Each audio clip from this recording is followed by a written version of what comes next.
Optik Melawai.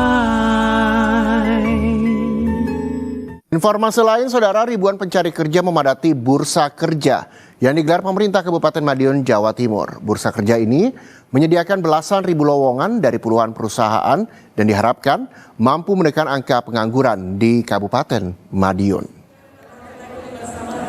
Para pencari kerja didominasi warga Kabupaten Madiun dan daerah sekitarnya, dengan sebagian besar merupakan lulusan baru yang ingin mendapatkan pekerjaan dan penghasilan.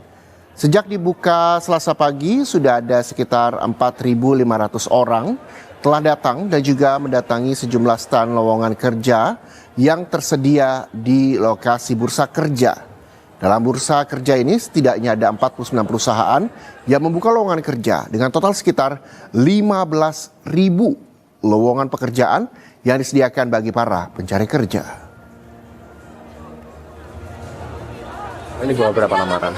Ini aku bawa ada tiga lamaran. Oh, berarti nanti ditempatkan ke 3 perusahaan. Iya, benar. Kalau harapannya gimana? Ya, harapannya semoga keterima ya di perusahaan yang aku tuju. Kalau sebelumnya sudah pernah bekerja? Oh, belum. Berikan kesempatan kerja khususnya pada masyarakat Kabupaten Madiun dan ya utamanya di masyarakat sekitar, karena perusahaan-perusahaan yang hadir di job fair ini tidak dari Madiun saja, ada yang dari Kalimantan, ada yang dari Pasuruan, ada yang dari Ngawi. Tapi tadi kita putar separuh ini saja, rata-rata di angka 300, 200, bahkan ada yang sampai 2.000 yang dibutuhkan.